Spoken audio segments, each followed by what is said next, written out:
Timbit box. Hello, ladies and gentlemen. Welcome back to the Quentin Tarantino Retrospective. I am the Colonel, Travis Snail. I am the Italian, Dylan Muss. I am Sergeant Hugo Stieglitz. Ooh. Kirkland Patzer. Oh, snap. Oh, no. It keeps going. Small I forgot pause. we were doing this in this small period of time, so I'm Tyler Briggs. Okay. Respect. Nice. So, in honor of Once Upon a Time Hollywood, we are taking a look back and reviewing every single Tarantino movie that has released to the market. Go back and listen to all the other ones we've done before, or head over to Patreon and get the ones that are coming up early. $1, you get half of them. $5, you get every single nice, glorious or inglorious episode. Hey, Oh, he did snap. that. And then On the spot. And then I think for us it's July 26th. I'm not sure because I think it is. It's at one point it was August, but whenever it drops for us, Once Upon a Time Hollywood, that will be the capping off of this. We'll review that. We'll probably do some sort of rankings episode. So we are talking about Inglorious Basterds. I'm going to hit you guys with a quick plot synopsis, Please and do. then you're going to tell me what you thought about this film. In Nazi-occupied France during World War II, a plan to assassinate Nazi leaders by a group of Jewish U.S. soldiers coincides with the theater owner's vengeful plans for the same. Damn. Released 2009. 2009. Wow. 10 years ago. August 21st, a week before my birthday. 10 Clean years. decade. I remember it was Wow. tough because I wasn't old enough to. I was at the point seeing movies by myself, but this was one of the first ones that came to Kelowna that was like a full-on actual R-rated. Because for American listeners, most of the time your guys' R-rated movies are like only 14A for us, but this was a full 18A. And then my grandma wouldn't go. Luckily enough, I went with my auntie and uncle after. But Yeah, this isn't really a grandma movie, I would say. she thought that. She's like, "Oh, it looked good," but then there's things coming like, "Oh, I've heard it's so violent and this and that." Right. Like, okay, well, whatever. It's pretty violent. That's my story. There's some violence. There's some Yeah. scalps. There's a few scalps. to be At had. least 2. At And least. some strangulation. And What do you some think about the gunshots. movie? I'm gonna go first on this one. I love this movie very much. I've seen it probably 4 times now, 4 or 5 times. And each time it just gets better and better. There's so many new things I discover every time. There's a few like extended scenes. Obviously, the kind of opening scene with Christoph Waltz and the dairy farmer, and then like the tavern like basement scene. Just like extended scenes that have so much complexity and interesting little details throughout them that they just get better and better every time. And honestly, I think watching this movie again yesterday, I think it's like solidified in my top 10 now. Movies all time. I love this movie I thought you so were very gonna much. say Tarantino. I'm like, he doesn't even have 10. Oh, it's a for yeah. sure top 10 He's Tarantino. easily up there, top 10%. Yeah, this movie is fantastic. I can't wait to talk about all the little details that make this movie so exciting. And just like, Christoph Waltz is so fantastic. He has such a range of, different types of scenes, and it's really interesting to see how he interacts with different people in different ways, and he's so good at it, and obviously just knows all these different languages because he's a goddamn legend. And it's really interesting to see. Like, I love Brad Pitt's character in this movie, Aldo Rain. So much fun, and it makes me just extra excited to see him finally in another Tarantino movie. Yeah. With Once Upon a Time in Hollywood. This movie is fantastic. I love it. I'll go next. I gave you my little theater story there and whatnot. So saw it, really enjoyed it. I enjoy to love every Tarantino movie. I don't think he has a bad movie. It's kind of like the MCU. He's a guy with a great track record. Christoph Waltz gives an all-star performance. There's a reason he won an Academy Award, and there's also a reason why he's typecast as a villain, and he's put into every single movie as a villain, and it's kind of run its course, but that's his career now, so that's great. Technically, it's very well made, some great acting going on here. Dialogue is always as smooth as ever. It's a very cool, unique, I think it's a little preview. We record Reservoir Dogs before this just because of just certain situations in our life. We record this after that movie. And I think this is close again when I talk about being serious. I think this is on the more serious side of the Tarantino spectrum because I feel there is lots of very zany comedy and moments in this movie, but lots of the times it is about people being hunted down by their race or their color and things like that. So it's not as, not that a bank heist is jovial, but it's not as big stakes. It's just criminals robbing a bank, right? Where this is, and that's where it's once again it gives me faith with Once Upon a Time Hollywood when we talk about Charles Manson being a very touchy subject that he can deliver that. So I like it a lot, but I think for me it is, I love Blizzards from Dairy Queen, and I love a bunch of Blizzards. But I think this one for me is always the one that I would get the least, or one of the least. I won't spoil what. We still have one more movie to watch, which I'm unsure of where this will rank, but this is actually pretty low for me. It's in the bottom 3. I think that for me, like I said, I have lots of pros and we'll talk about them, but I don't connect to a lot of the stories. I think this is a movie that, there's one movie that he has that we'll talk about that I love being so long. And some people go, oh, it goes on for way too long. And for me, it's great. Just keeps going. And I find it perfect. This is a movie, to me, you could have shaved 15 to 25, maybe even a full 30 minutes. Because I remember after he screened it, he had more time to it at Cannes. And I hope that's, he's doing that Once Upon a Time in Hollywood. So I hope he adds what's needed. But I think there's a lot of stuff not needed in this movie. I'm not a big fan of Shoshana and the actor, Baron Zemo, and their story. It doesn't really get me. I think they do a lot of fun things with that, with her playing off with Christoph Waltz, that they could have trimmed a lot of the fat. Yeah, and there's just lots of moments, and this is why I'll quickly throw one up because we'll go in order and talk about stuff. But for me, one of the biggest ones is, if you think about Pulp Fiction, the wolf. They set up the wolf, they talk about who the wolf is, and then when he comes in, it's a big shift, and you get to see what he does. For me, I think his style gets in the way of this movie a lot. I think he should just went for the more serious tone, because they do this big setup. Oh God, what's his name? The guy that's the Bastards recruit. That's Donnie Donowitz. Yeah, no. That's the Bear Jew. No. The guy who was in jail that they Hugo busted. Stiglitz. Yeah. So Stiglitz. the thing is, he doesn't make a difference of the story whatsoever. But we take about 5-7 minutes of montage of breaking him out. This is who he is, and it's kind of like the wolf, where to me it's like, oh, this is who the wolf is. He's coming. Then when he comes, oh, it's to bust these guys' ass. He does something. Yeah, he shoots the guy in the nuts and has a fun line. But really, to the story, he doesn't affect it a lot. And I think this movie also has a lot of coincidence going on. I think Hans Landa has a lot of great, smart moves. But other than that, just a lot of stuff. Even, I know it's lazy, but I feel a lot of his movies aren't lazy. So the fact that, oh, you guys don't speak any other languages. Oh, we speak a little Italian. Oh, well, Germans can't pick up Italian. And I go, oh, okay. Like, for me, there's just some shortcuts in this movie that Tarantino doesn't usually take. So I really enjoy this movie. I like it a lot. It's one of the better movies out there. At times, I could say I love portions of this movie. Kind of what Dylan shout out. Those two scenes are fantastic, especially the opening scene. The opening scene is the best part of this movie, in my opinion. It's just Christoph Waltz as fine. So you get to see him be this great villain, but a nice guy, a caring guy, but just like the devil at the same time. It's phenomenal. So I like this movie a lot, but yeah, I don't think it's the strongest, and I think it just I think people like it because it has that cool factor, and you got Brad Pitt doing an accent and saying all this stuff. But I think that's why I think the coolness puts up the quality, in my opinion, over what's actually there. So that's what I think about Bastards. Cool. I'll take it from there because unless you really wanted to go. Go ahead. Go ahead. Unlike Travis, I think coolness over quality is my cup of tea. And there you go. Yeah, I'm not saying that's wrong. Yeah. No, but yeah, I really enjoyed this movie. This is one of those movies that I probably only seen it once, and that was when it first came out. And I was thinking, before I watched it, I don't know, I just didn't have the most knowledge of the scenes that happen or the characters that are in it. But then I just realized that it was 10 years ago is when this actually came out. I feel like it came out 3 years ago, right?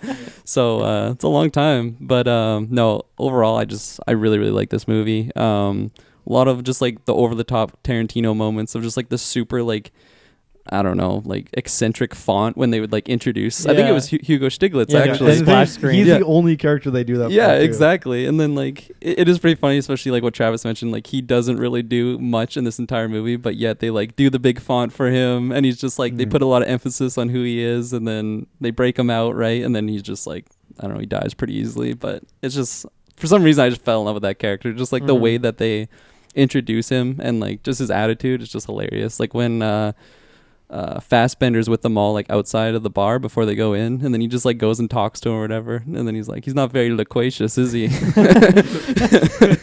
It's just, I don't know, I don't know. For me personally, I just really like the over the top Tarantino stuff. That's why I think we haven't gotten to it yet, but Kill Bill is probably my favorite movie out of Tarantino's, just it has so much of that in there. So but yeah, no, I love basically all the cast members. I kind of like the Shoshona actress. I forget what her real name is, but I'll find it, but I'm pretty sure it's something French or something. Oh, he's on the ball. Ooh. Who's a gonna do race? it? It's a I race just right opened up here. my Melanie Fassbender. Laurent. I don't know how I can Okay, yeah. pronounce She's it. a- I was already Get had, bopped. I had Fassbender's face on my screen, so I was a little. He's distracted. He's just Yeah. looking at it for 5 seconds. Melanie Laurent. I think, Yeah. but I'm sure there's some nice accents added on there that I'm Laurent. Yeah. white boying up right now. White boy. I liked her character. Since I've only seen this was the second time now. I kind of forgot that was the character that escaped in the beginning. So like in a sense, some aspects that I was watching in this movie, it was very new to me. So I don't know. I kind of appreciated that. Cool. Christoph Hans Waltz, Landa. easily just like Hunter. the best part of this movie for me. Like he was just so menacing yet like charismatic. Like I felt like he was a good guy, right? Like in the beginning he's being super polite, like asking for more milk, all these things, but like and then it gets to a point when he like knows that the Jews are there, right? And then he's just like staring at him and he just looks so evil. It's just like it's crazy how easily he could just like switch it over like that. Just anytime he was on the screen, it was just you felt like an ominous presence. Like even though he's so charismatic and so friendly, it's just so like terrifying at the same time. So I'll pass along. Overall, I really like the movie. Yeah, I absolutely adore this movie. It is every time I watch it, it just solidifies itself more into my life, and I could probably make an argument that this would probably be tied with maybe a couple other for like It's hard to say with all the recent good movies that have come out, but it's easily potentially my favorite movie of all time, and like this is a movie I could watch over and over again.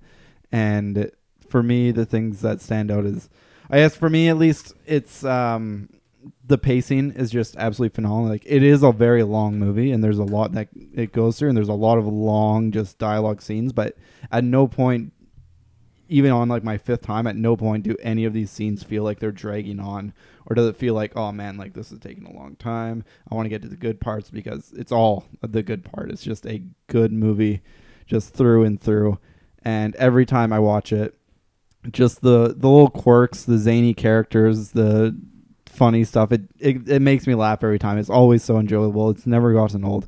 And then also just the really long, drawn out dialogue scenes are just such good quality that you could just watch it over and over again. And we mentioned the opening scene where with Hans Landa and La Petite. It's just such a great dialogue. I think it goes like almost 15 minutes of just no soundtrack, no music or anything. It's pretty much just Christoph Waltz talking, and it's just such a wonderfully written part. The cinematography in this, there are some really nice shots. I don't think there's anything super like stunning in a way, but it's just consistently good. It's made me realize that Tarantino loves doorway shots, of just shooting from one room through a doorway into another room, or like into the outside. Yeah, we saw that in Reservoir Dogs when they're wrestling in the office. It was the same Yeah, thing. he loves shooting through doorways.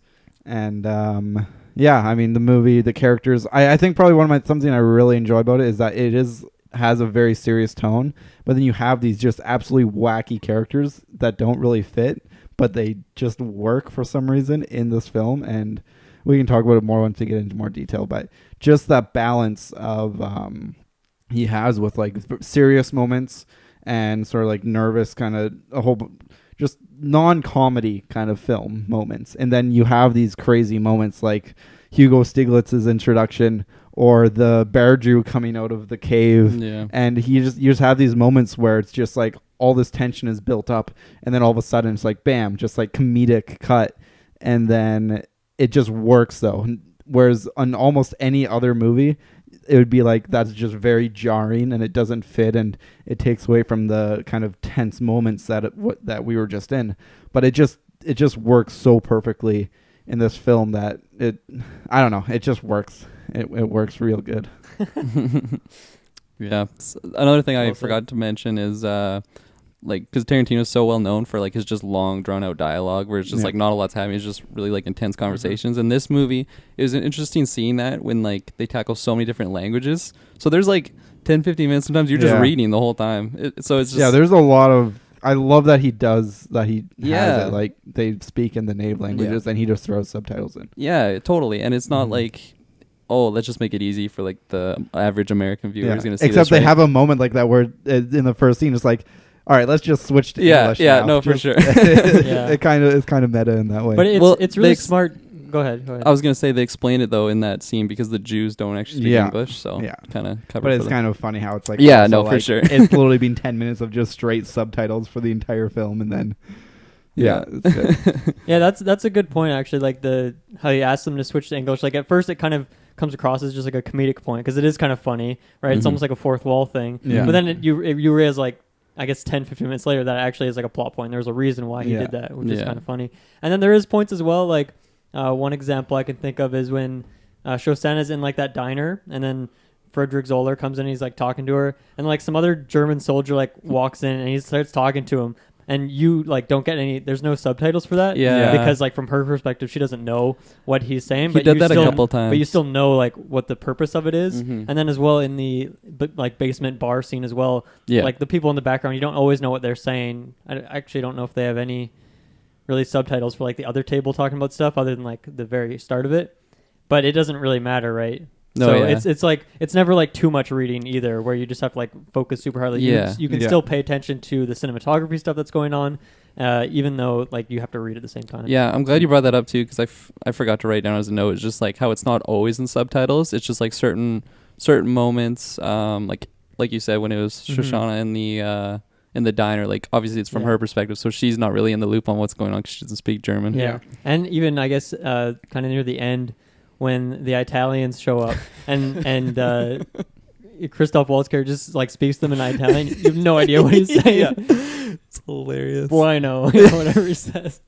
Oh, I love that scene too, because like I don't know, I'm just jumping right into it. But when Brad Pitt's like, "Hey, we'll go," since I know the most Italian, but it was totally opposite. He was like he knew the least, and then Donnie knew the second most, right? And then it was just so funny how they reversed it. I was laughing so hard because the other people he keeps asking him to say their name. He's like, "Oh, add some music to it." And then the third guy, when he says his name, he's like, "Oh, perfect." Like they're well done. And that's a great scene because it's just Landa is just such a unique character. I think he might be, when we break it down, if we do rankings episode.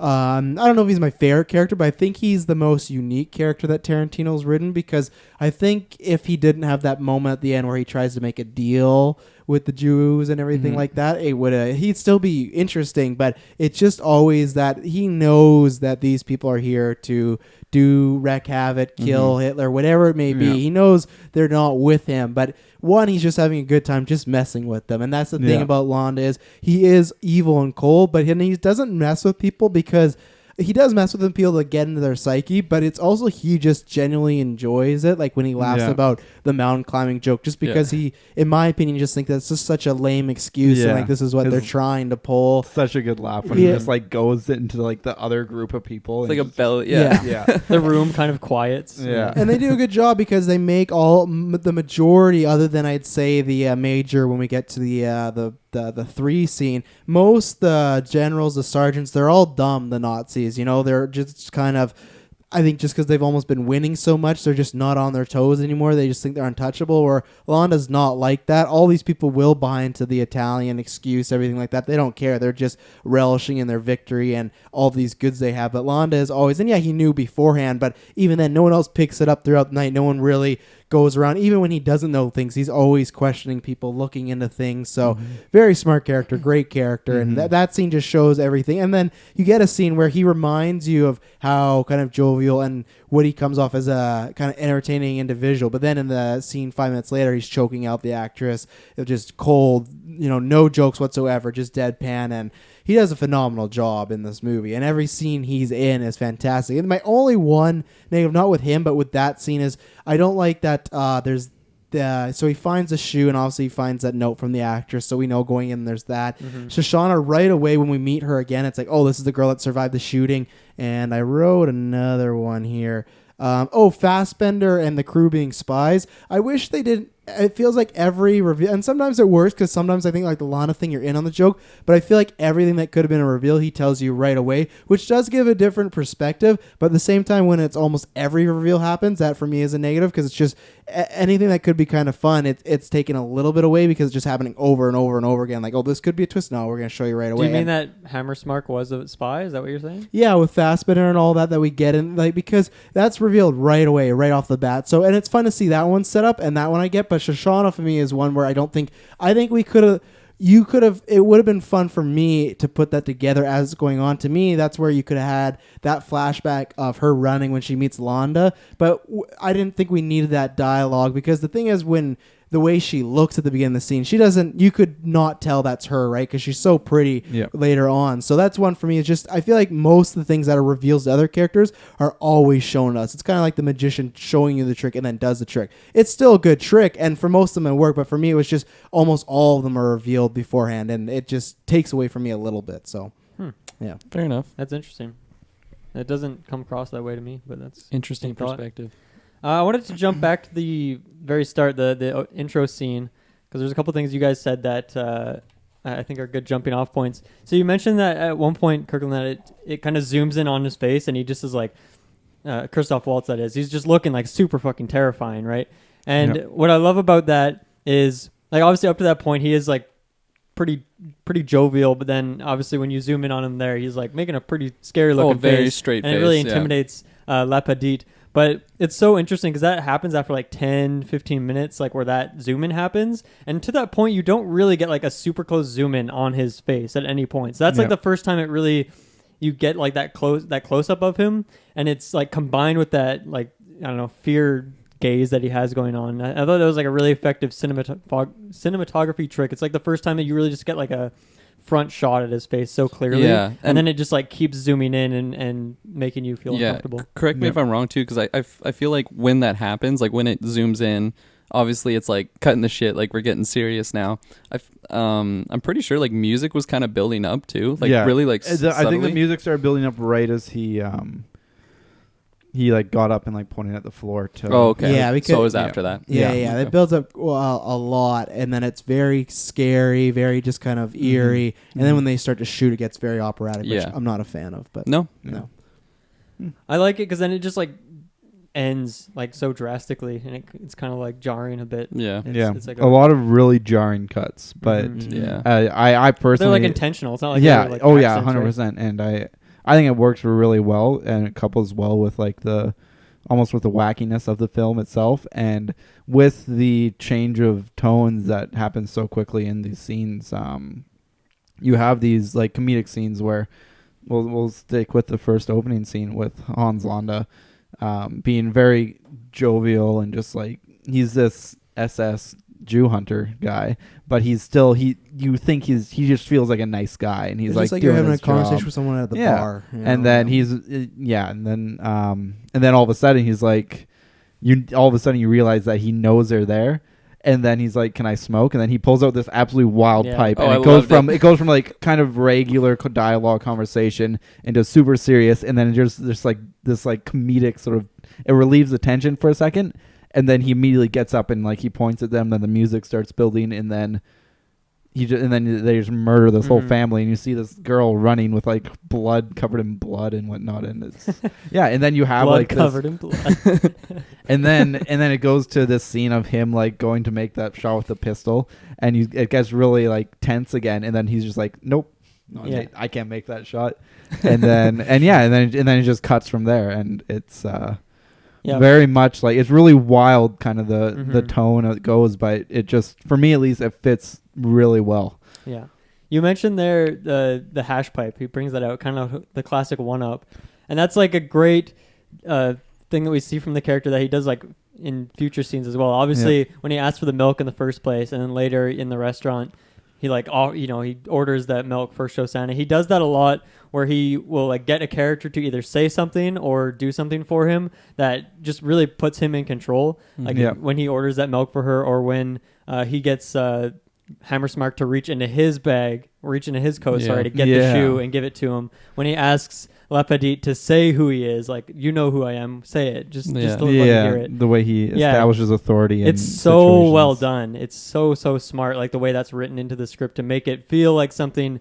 I don't know. It feels so natural, and it just has such an effect for the character. And he has that, like he does that to everyone. Yeah, I'm glad you mentioned that too, because for me, someone that hasn't seen this in probably like a decade, or hasn't quite been out for 10 years. You said August, right? August. So coming up on that. But anyways, I don't know. Like I wouldn't really pick up on those things unless I've seen it a few times. So I'm glad you mentioned that, because There was a lot of details I didn't notice until I watched it again yesterday. Yeah. Like, every Yeah. time I watch it, there's more stuff that I find. Back to that scene though when he's with Shoshona and like orders her the milk, and then he orders the strudels, and then she's about to. He's like, no, wait for that Yeah. creme. Yeah, and I It's love that. so good. On your note there, I love that she's talking, and anytime she pauses, he'll tell her continue, Mhm. and it's You were saying? yeah, he talks to people though, but he doesn't just say like, oh, pick up the conversation. Like he's telling her to move it forward. Yeah. He's talking down to her like a student or like a teacher would to a student in a class. He's not Mhm. like, oh, finish your story. He's like, continue, and then he goes back to eating. He's always any scene he's in. Any scene, it's always about power for Yeah. him, so And that's I just have so many thoughts of this movie, so I'm sorry if I keep talking No, man. endlessly. Take No, it. keep going. But yeah, like once again with those scenes, the way he just like asks for that glass of milk and then he just downs the whole thing at first, right? Like that's kind of saying something. And even just taking a cigarette and putting it into that Strudel. Yeah, into he that takes like strudel. one bite out of it Mm-hmm. and then just leaves. Yeah, It's great. I love how Tarantino has that kind of aspect to his movies. Like we even see that in Reservoir Dogs, right? Where they're like the start of the movie is just them like eating a meal, and I like that he incorporates that into some of his scenes, because like even that scene in the restaurant with when he's eating that strudel, like it's so loud, like the noises of like the knife and the fork just like hitting the plate, like it's so loud compared to what you Mhm. would be used to in a movie. Like you can't not notice it, and I think it all just builds to like that kind of greed or like confidence that he has. Like there's so much to that character that's built up outside of his dialogue, and his dialogue is so amazing that it's just such a well-written character. And then obviously Christoph Waltz just nails all of it so Yeah. perfectly. Mm-hmm. I guess that wasn't a transition enough for you guys, was it? No, not really. Let's see, what else do you like about Christoph Waltz character? There's so much. Yeah, I no, like I was actually thinking near the end there when it's fun to see how his character he'll basically take on the persona that's necessary depending on the person he's interacting with. yeah, Where you have at the start, he's saying he's proud of being the Jew hunter and whatnot. And then you have at the very end when he's with Aldo Rain and he's saying, oh, they give you the nicknames, you can't really choose the ones you get. And he seems embarrassed by it. And he says that he's like, oh, I'm a detective. I didn't want to be a Nazi, but I'm a detective. And this is it worked out well given my situation, sort of thing. And the way it's really cool to see that the way the character kind of progresses from that very first scene to the very last scene there, and then just the way he plays with and yeah, like as you said, just like his power plays in every conversation, and the way he's so jovial, and he's only jovial because he knows he controls so much of the power in in sort of like his interactions with people. The way he says, like, he asked Aldo Rain, like, what's that saying? The shoe is on the other foot or whatnot, and then that's so, he's like, oh, that's a bingo. And it's just the way he uses these little quirks to establish himself as superior to whoever he's with. That's a really good point that you made, Dylan. Yeah. So, and that's can elaborate why on that. the finale of the movie, when Aldo, instead of killing him, gives him the swastika, Yeah. it's a big thing because it officially takes away his power he's going to have at any point for the rest of his life, because the second anyone sees him, right away you know the situation. He can't talk his way out of anything. I'm sure that character would try and say, oh no, it's some reason, this and that, but it pegs him as a certain thing, and it's I would imagine worse than death for him, because death, it's just, well, he lived his life and he's gone. But now it's just he has no power in any situation. Now, especially at this point, war's starting to end. It's not going to go well for people that were former Nazis and whatnot, or Jew hunters. So it's kind of a big great point to put on that character of, you could kill him, that could be cathartic, but that's what they kind of use for Hitler. They give him the cathartic kills. Oh yeah, Yeah, and it's one of those things where his character relies so much on how devious and clever he is, and no matter how devious and clever he is, he can't get rid of that sort of swastika. Yeah. He could talk his way out of almost any situation. try some except for makeup that. maybe, but That's a lot. that Yeah, whole he could just like cut it into a square. yeah. And then Why do you have a square in your head? that'd be no, but that whole like last scene too, it just totally changes like everything for that character, because like we've already mentioned, like he's so in control, he's so like the man in charge, but then as soon as Aldo like shoots his buddies that he's with, he's just like, what the hell's going on? Like he's just totally wasn't I've been expecting chewed that. out before. Yeah. But yeah, no, all those lines are so great. Just on like the point of like doing the swastikas too, like I love how like basically every time he does it, I don't know if he's only done it twice, but I think it's just twice. okay, yeah, but he just like tells like the exact same story he did like the first guy. It's just like, what are you gonna do? Like blah blah blah. He's like, you gonna take that Nazi uniform off? He's like, that doesn't work for me. Yeah. It just you just walks him right into that trap. yeah, no, I just love that character too. Although I loved his like Tennessee accent he had. It was so over the top. Like certain points, I wasn't buying it. I don't know. I felt like it was the same thing with the actress. I forget her name. Diane Kruger. Hammerschmack? Oh yeah, that Yeah, one. Diane Kruger. Yeah. Okay, Diane Kruger. That's easier to say. At one point, because she's supposed to be German, but she's speaking in English to Aldo. I believe it's when she's at the vet, like getting her surgery done, getting the bullet out, and she's like talking in a certain way, like as if it's like a German speaking English, but it just sounded really like nasty to me. I don't know. I really wasn't a fan of it. In that certain scene, I'm with you sometimes with Brad Pitt. I love Aldo Rain, but sometimes I think that's where I was saying where Tarantino's style gets in the way a little bit. I feel sometimes he's just a tad over the top. And that's what the character's supposed to be, but there's just times where it just feels, because I remember that year everyone was like, oh, lots of people like, oh, he didn't get a nomination for Best Actor. And for me, it's not. He does good acting here, but it's not to me an impressive character. It's not a big stretch. He's very comedic, and it's not. If you look at something like what Christoph Waltz is doing, and then you compare it to Brad Pitt, I'm not gonna say it's easy, but the levels are like nowhere near. They both they both do great with like the characters that they're given though, because Brad Pitt, he's not having these drawn out dialogues with like someone that's harboring like a Jew, right? So it just totally different dynamics. Like Brad Pitt, I feel like he did really really good with what he was given. Oh but yeah, 100%. I don't know how people could be making those conversations like he should be getting Best Actor, because it's just. I don't know. It's just him spewing out these great lines. Yeah, like, that's about it. For sure. One thing I think is really funny about his dialogue is like sometimes he'll be giving a speech, or it's something that, like you said, like you can tell he's said it before or he's talked about it before, and he just like the way he enunciates like certain words or even just syllables is really interesting. But then sometimes he's like, there's so much of it. Like I could have wrote down a million quotes for all the great stuff he said. But then there's points as well where he is like having to have a more drawn out conversation, or he's like trying to explain something, but something that he's probably didn't like think about, and then he just like starts talking really fast, and he'll add in like this little phrase that no one understands. Like no one, I like half the time you can't even hear what he's saying, but it's like quite intentional. Or he'll just have some like euphemism like the other characters just like don't understand. Yeah. Because it's so funny. He comes off as a really smart guy, but he kind of comes off like aloof sometimes as well. That he can get a handle on the situation, but other times he might be the least like the dullest guy in the room, and he doesn't know what's going on. He always has a plan, and he's a quick thinker, like obviously how he takes out Lon and everything like that. But that situation just kind of happens. He doesn't do anything. Like if Londa just wants to kill him, they completely fucked up and they lost, and he didn't do anything. It just kind of happened that, oh, Londa has this idea, so I'm going to go with it and then turn around him. That's where he kind of falls into a lot of stuff, and I think that fits the character well as a guy that he comes off pretty macho as well for a guy that, like I said, a lot of things just kind of fall in place for him. He doesn't make a lot of this stuff happen. Like even if you think about the Bastards mission, it's completely pointless because Shoshana had it all done. Like they're all like Lana didn't know about her, so this whole movie could play out the exact same without the Bastards, and Londa probably would have been dead as well. So at the end of the day, they are great characters and they're kind of the driving force.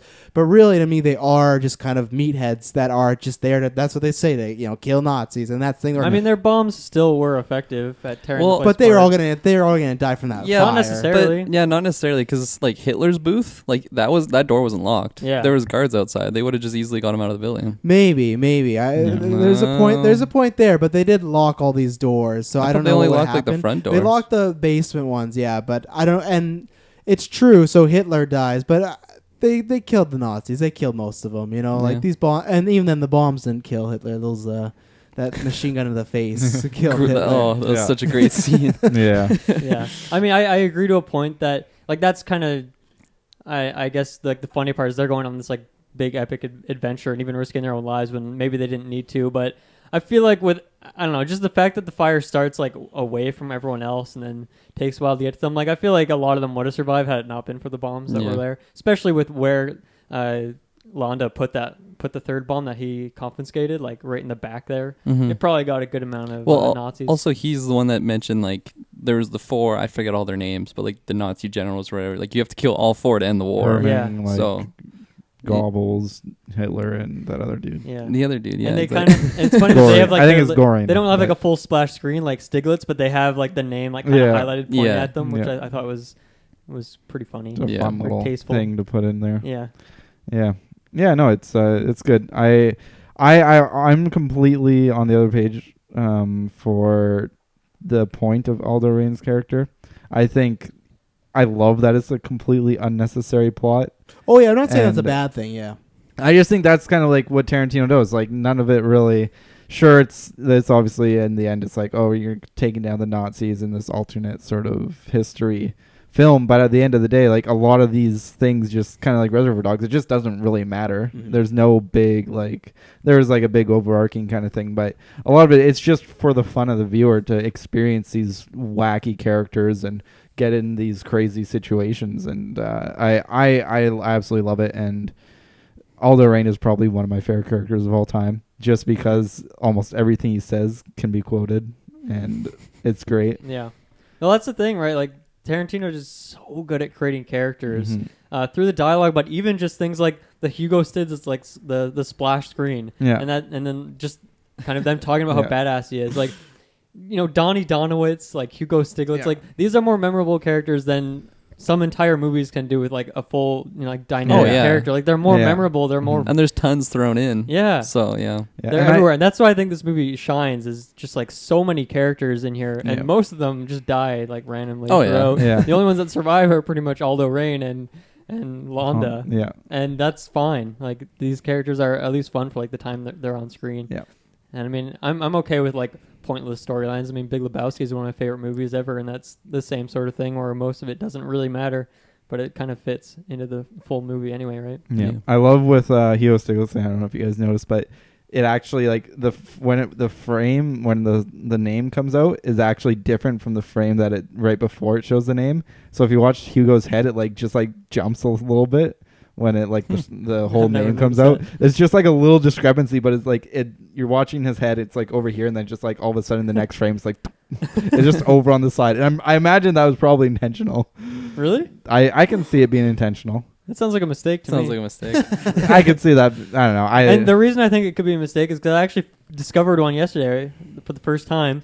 That's the scene in the tavern, the basement tavern. Yeah. There's one shot, and like, because that whole scene is continuous, right? Like it's a linear like scene. It doesn't like cut around. Like it's not like an hour has passed, right? Yeah. There's one shot where it's on the second table, like the German soldiers who are playing that game. Yeah. And then the bartender and I think it's his daughter, right? Yeah. They're there like just at the table talking with them, and then the camera essentially spins around to the next shot, and then they're at the bar like instantly. So that's just like, really, it's just like interesting. Clearly a mistake that was left in there, because the scene, I watched it a few times to make sure, and like it is linear, like there isn't a time jump there. So that's why that makes me think the Hugo Stiglitz thing is a little accent that's left in there, because like it doesn't really matter. Yeah. I imagine they didn't intentionally. Yeah, I could see it just being like a thing they left in there. But if Fassbender's character teleported across the room, that'd probably be pretty jarring. But because it's just like the bartender, I'd never noticed it until yesterday. So well, the thing for me though is like with that little thing, it's like literally could have just like paused a frame and then just thrown the letters on there, and then Hugo Stiglitz would be in the same place. Hey, but he sometimes people don't notice, man. But maybe that doesn't matter. That's I didn't like the last 3 times I've watched it. Every time it just adds so much more to that splash of just his name. It just makes it that much better for me. So yeah, I like it. And then also I think like even though Hugo Stiglitz himself doesn't get a lot after that introduction, I do think it's great in that it just adds so much more flavor to the bastards themselves, and so it kind of has that dual purpose of them. It kind of shows them in that kind of guerrilla fighting. They're just like flying through corridors, just spraying down these Nazi guards, and it really adds to Aldo Rain's character of just like, I got an eye for Nazi killing talent, and wondering if you want to go professional, Yeah. that sort of thing. And it does so much more than just introduce Stiglitz, I guess. And also, one thing I've been wanting to bring up is just the world building in this film is so phenomenal in that it makes you feel like this whole alternate history Nazi occupied France it feels like there's so much more going on outside of just this small story we have. But it's still like, as with a lot of with Tarantino stuff, or at least with Reservoir Dogs, it feels like a play in that it's just a lot of it is just characters talking in these in one location. You don't see them moving from location to location. It's just like they're already in this spot, and then you just see them in this one spot, and it feels a lot like a play.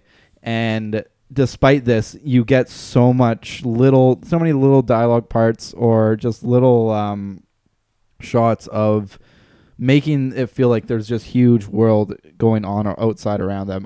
One thing that kind of noticed, like little things like when Fassbender is going to talk to the general about the Operation Kino, and you see Fassbender going through these big empty halls, but right before he gets into these big empty halls, there's like this assistant opening a door, and you see these soldiers kind of walking through in the background. And even though it's not really anything, but it makes the world feel lived in, at least. And even though for the most part you're just in like a little basement tavern, and it's just one room, or you're in this little farm room and stuff, it feels like there's so much more to the world, and it makes everything so much more believable despite how wacky these characters are.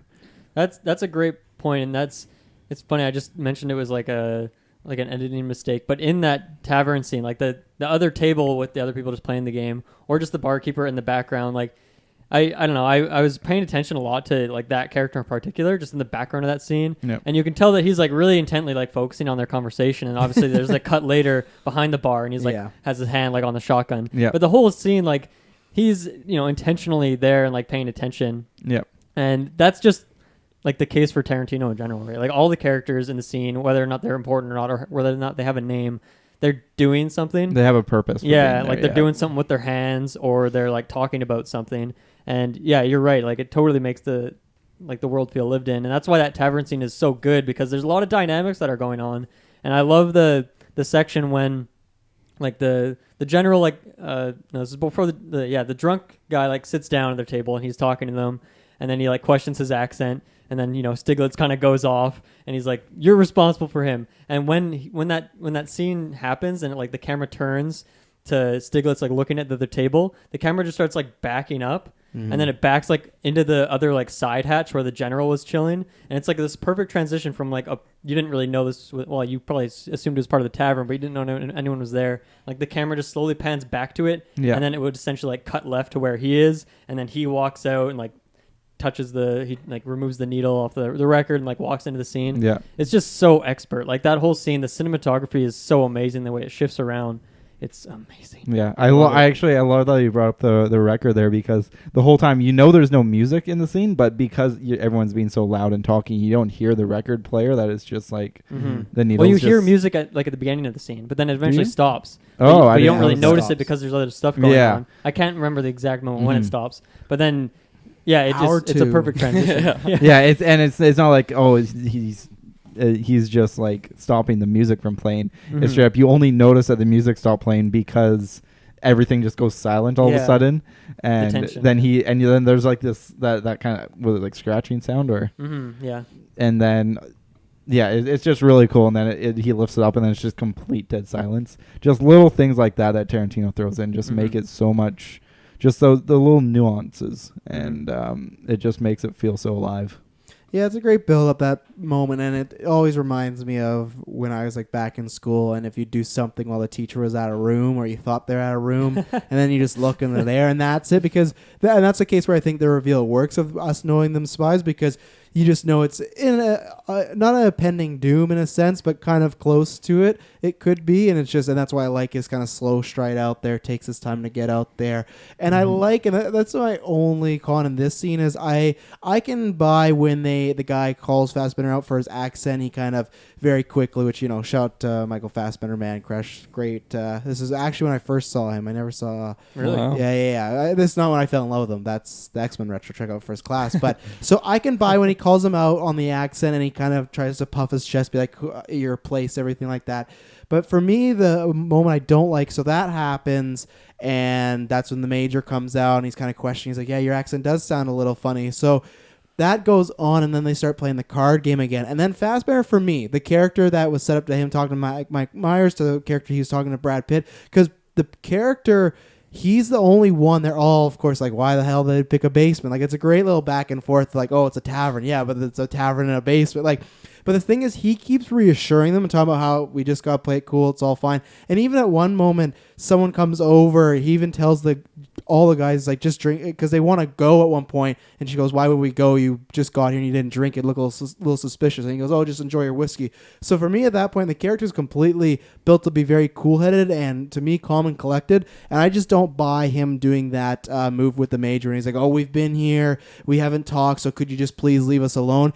In this situation where it's a life or death, you could be caught. And for this certain character, any of the other characters would have bought other than the actress. And for me, that's always bugged me, that if it happens once, that's fine. But he saw that he freaked out on this guy and it almost went really poorly for him. And then he doubled downs on it. And to me, that character, that's where you get the, I always forget his name, Schultz or what it is. Like, Stiglitz. that's where you get him to do that to me, because he's already been set up to be the hothead. Even throughout that scene, he's always like shuffling around. Like, he's disgusted to be in this room. And for me to make it Fassbender of kind of to pull that trigger has never really sat right with me, because it just feels you could really screw everything up, and he kind of does. The 3 is what really screws it up, but really I never understood him, like, just play along with the game. You're gonna leave this tavern eventually if you're just cool. You had won the guy over, and then he almost like poked the bear, be like, oh, let's see if he really believes. To me, I never understood why. Oh, just leave us alone, you know. It just it doesn't make sense for me, and that's where that's where there's stuff like in Reservoir Dogs, when certain characters go do things, like, oh, that makes sense because that's how Pink acts, that's how Orange acts. That's where I feel in this movie sometimes that happens, where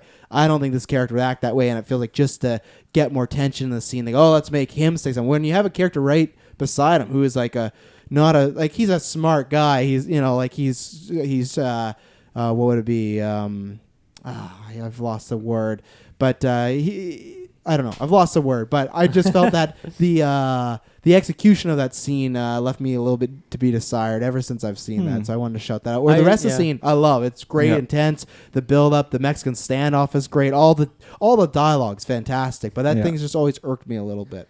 I think it's like, I don't know, the way Fassbender sees it. I like what we just call him Fassbender. What's his name again? Do you remember his name? Oh, geez. Michael Fassbender. No. Michael. I'll have it here.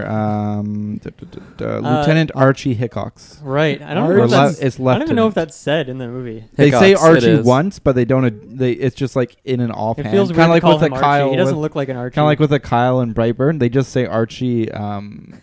Like Kyle offhand at some point. point. Throwback. Hickox is they call him Lieutenant Hickox at the very start when he's entered, when he's like talking to the general. Yeah. Well said. But what was I going to say? I think the way, like, I see it from his perspective there is like that general or major, whatever he is, he's very much like he's like a mini Landa in a way, right? Like the way he has that conversation where he's like, oh, tell me about like where you came from, and getting them to explain they stuff. keep trying to like drift the conversation elsewhere, and he keeps stopping it and like, no, continue with what you're saying. And then even going to get the cards, he's like, yeah, let's play this game, whether you guys want to or not. Let's play this game. I get the vibe that like he was not going to leave them alone. I think Fassbender knew that, so he was making some play to, like, if we want to get this information, we got to get this guy out of here so we can talk again, because he's not going to leave us alone. And then like the longer that conversation goes on, like, he's just going to get found out anyway, right? Because that guy's going to keep questioning him, keep asking him stuff. Ask like Stiglitz, hey, how do you know this guy? He's going to he's going to ask some question that they aren't going to have thought of, because I don't think they thought.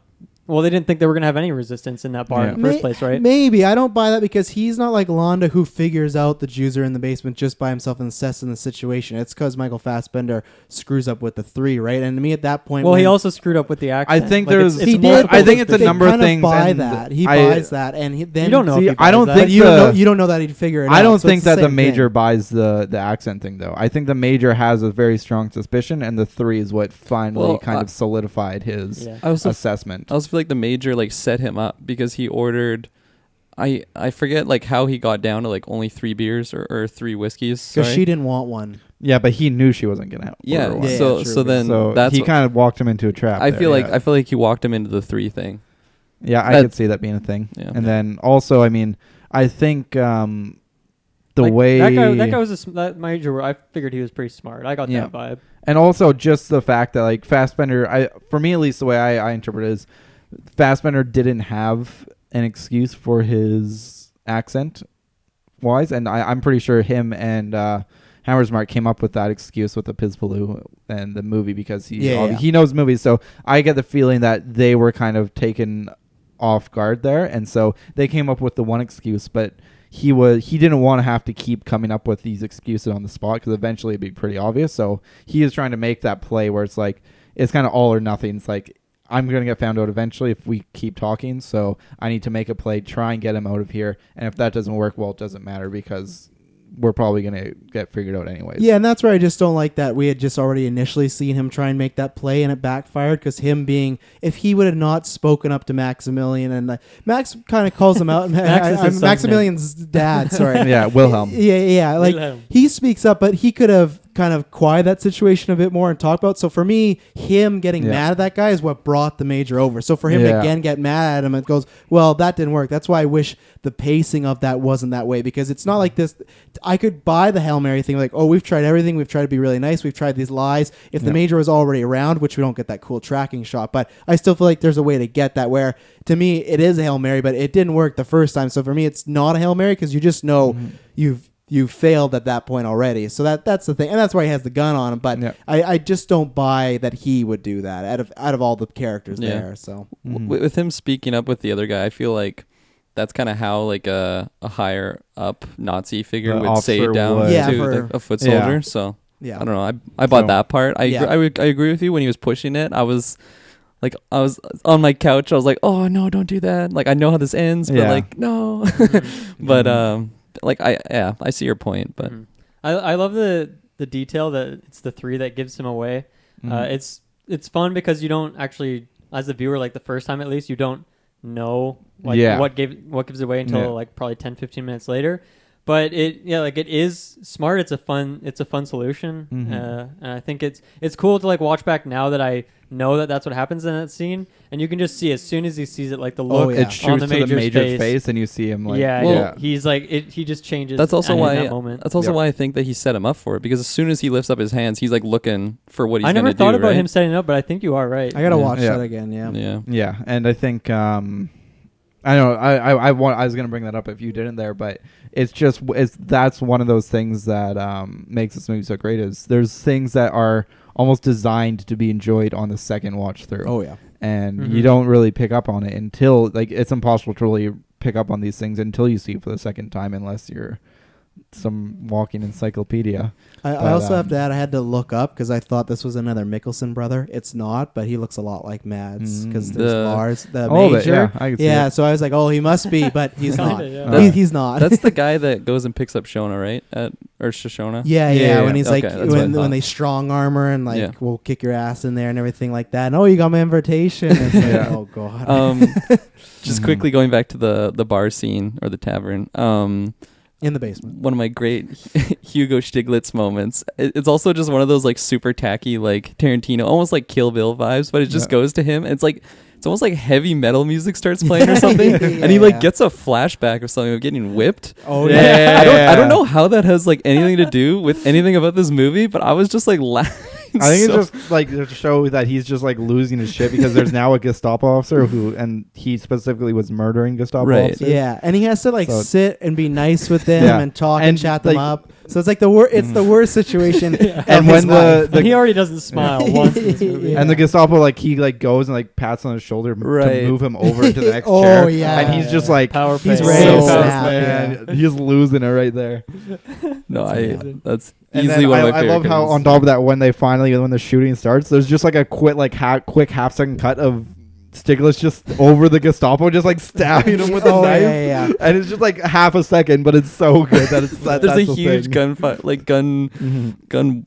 Jeez, firefight. Shoot-off. Jeez, Yeah, gun, I love how almost they said do gun war. the shoot off. It's just like you shoot someone and it like zooms in on something, Oh, and then yeah. it just goes to the next It's- cut, and it's yeah. just like another shot. Goes like the hilarious. bartender It's with a so shotgun and like chaotic, yeah. zooms in. Yeah, and I it's love so how good. quick it is, and I love, Mhm. and this is what we'll talk about when we get to Django. But for me, Oh God. one of my things with Django is I feel that's where sometimes to me he has like the his weird style, but then he also has his violent style. That's one things we'll talk about when we do Kill Bill, or you've already heard that. For me is I love that, but that is a very over the top with violence, and that's why I love this is very subdued. People are shot, there's blood spatter, but it's not like Django where people are getting fucking blown away, and that could be And realistic it at that lasts time. like 10 minutes long. Yeah. Well, I don't mind that. I just don't like when he'll shoot a guy and just literally like just gallons. And that I know that could be the way it's worked, but the way he shoots it is just so like at one point the room is just all blood in Django. Where this I like that there is blood spatter, things like that, but it's subdued and there's messes. Like look at when they shoot Hitler's face off. But to me, I think he picks his moments up. I'm gonna go uber violent here, and then I'm just gonna go like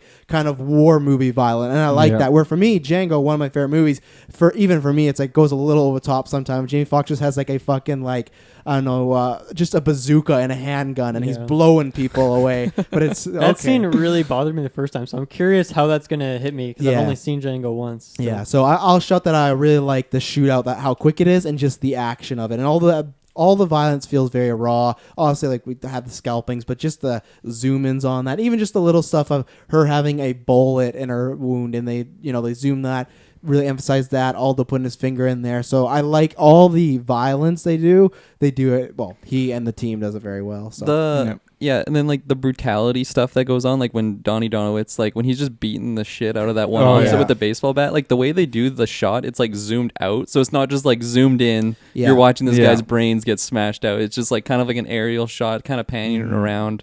I don't know. I just like the way that it was filmed. Kind of like in Reservoir Dogs when he initially cuts off the ear, like you don't see him hacking it off, right? It's very Yeah. like it's shot well, it's placed Yeah. well. Like you don't even see him without missing an ear in that Yeah. actual scene. It's not till later on. So yeah, I agree.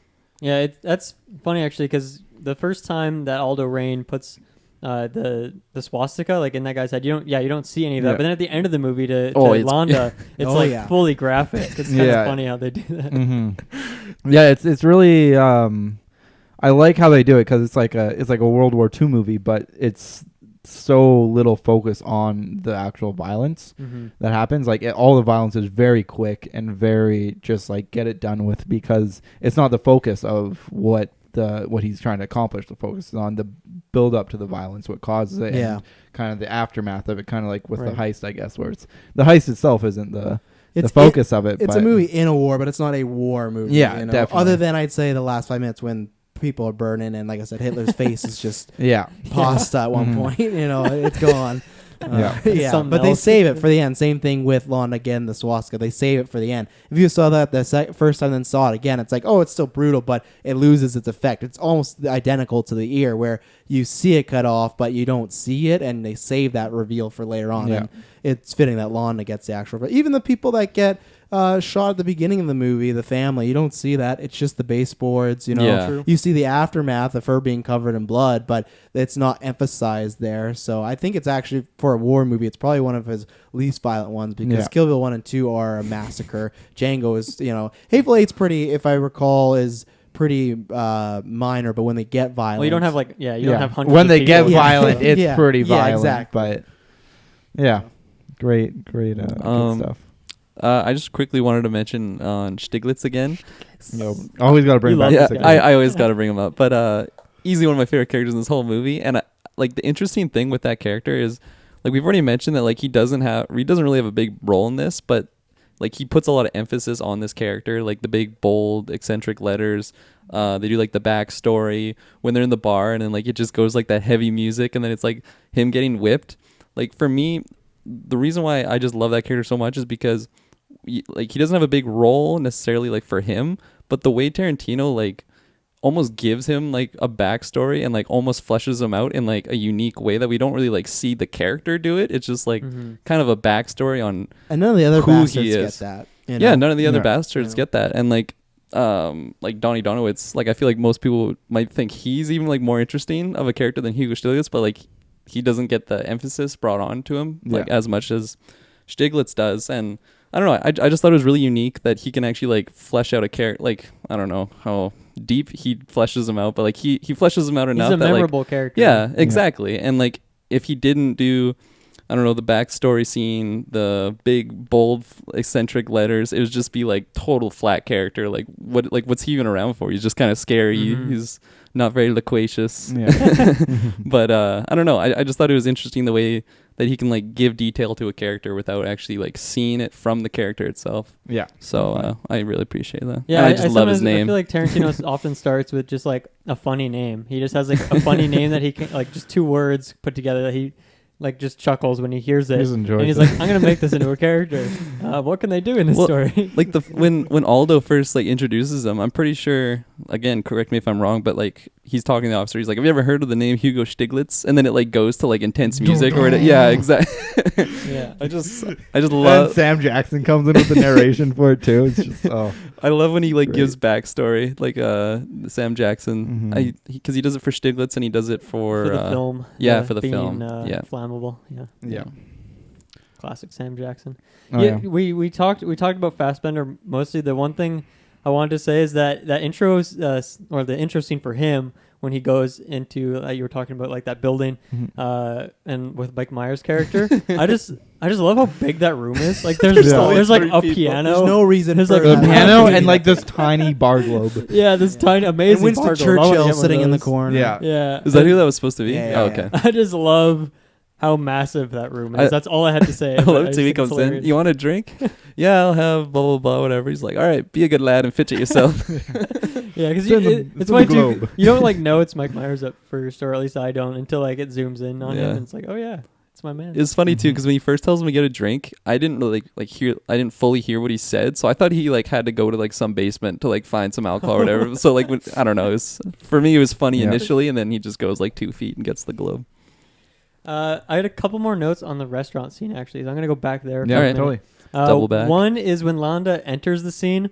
You don't actually see him. Someone just says his name, Yeah. and that whole time the scene is zoomed Yeah. in on Shosanna's face, and it's for probably like a minute straight where it's just zoomed in on her and her reaction to him arriving, talking to people, even Zoller like kissing her hand and like leaving. You don't see Yeah. any of that. You just have her face zoomed in on, and it's super effective. Like Yeah. really, really well done. Yeah, I actually want to say something with that. Is I love how it shows like it sets it up as him being like this super. You know who he is already, Mhm. but again, it's like he's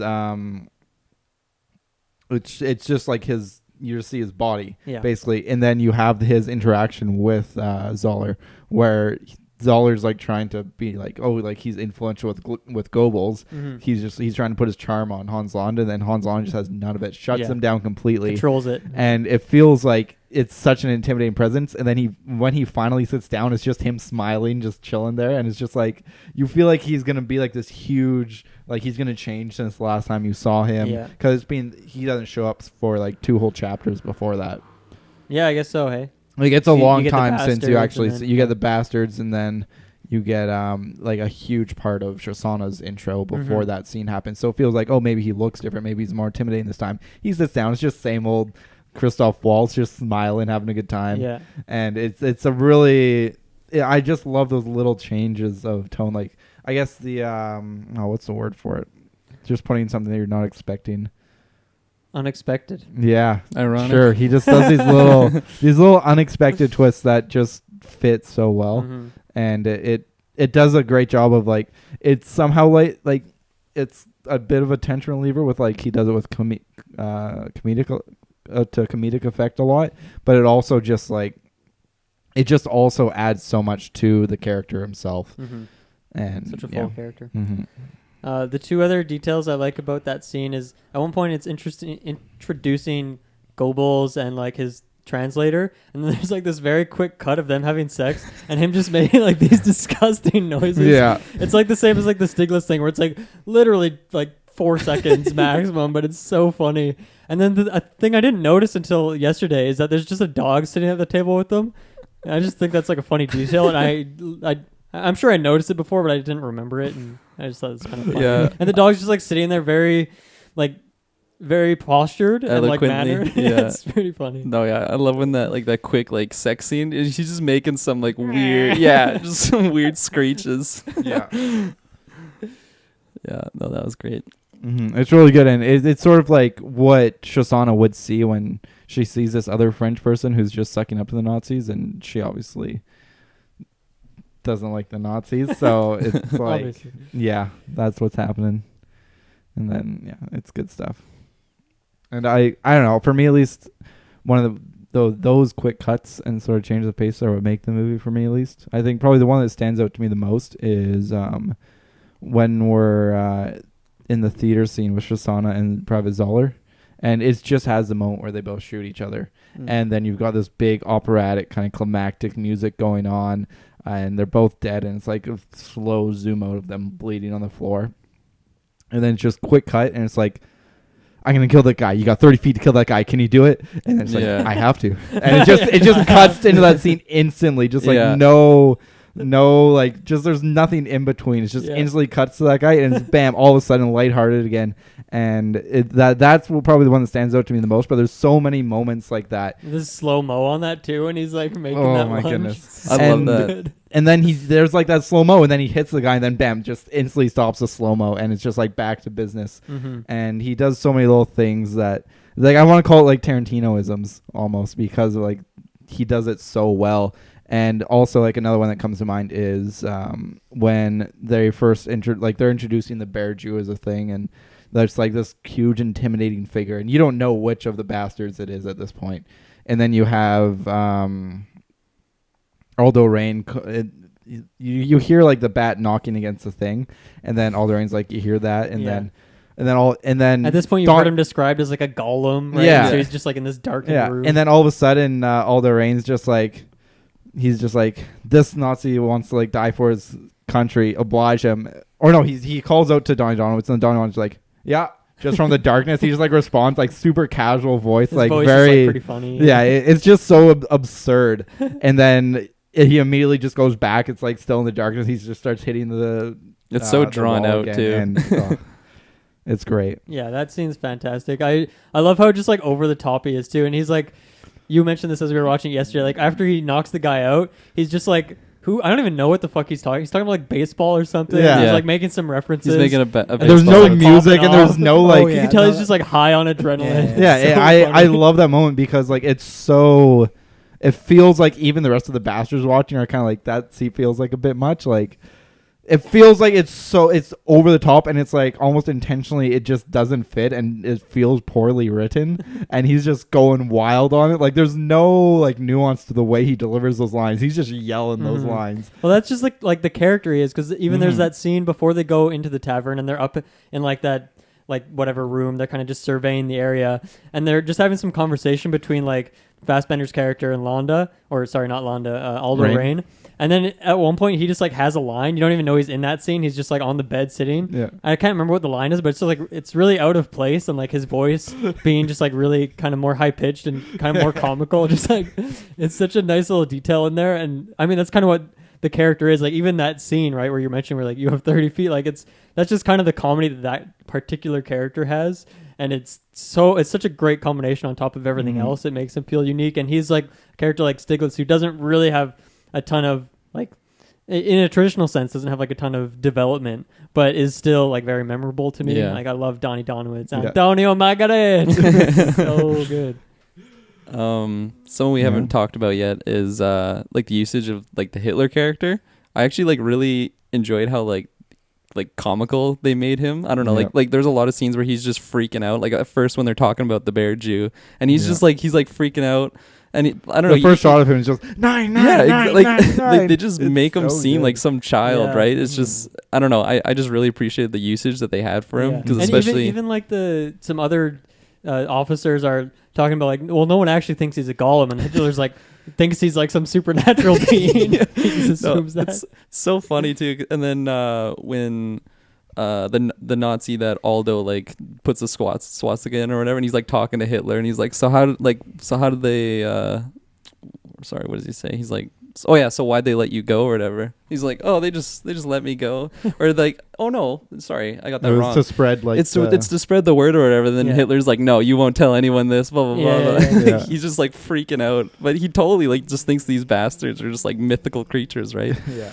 But I don't know. For me, I just appreciated the usage that they had for that character because he's such like a terrible person in history, obviously. So Mm-hmm. like, I don't know, if you don't want to make him seem, I don't know, too over the top ridiculous, but like Yeah. in a sense he was, and I Yeah. felt like they did it pretty well. Yeah, I think they did a really good job of like making light of, I guess, the Nazi characters overall. And Mhm. I think also what it did was it added a lot to Hans Landa and also the Gestapo major, because you have all these Nazi like kind of higher ups. You have Hitler, you have Goebbels, you have like that random officer in the cafe where like Hitler, like they feel very comedic, and like they're making fun of that character to Yeah. some degree, where and then you have like the quick shot of Goebbels just like fucking like a dog basically. And you have it makes you look at the character differently. You don't take them seriously. Yeah. And so and then you have like when that Zoller is trying to lay the charm on Shosanna, and then that officer comes in, and the officer who's higher ranked than him is like completely smitten by him. He's like, oh, you're a war hero and stuff. And it makes like the higher ups and like the officers of the Nazi regiment just feel very comedic and like made fun of. And then you see someone like Hans Landa or the major who Gestapo, and they're just down to business. They've got everything kind of, they know what they're doing, and it makes them that much more intimidating as those authority figures. Whereas if every single Nazi in the movie felt competent, then you might have lost a little bit of that, but it just raises their pedestal so much more. Yeah, good point. Mm-hmm. Anything else on Hitler?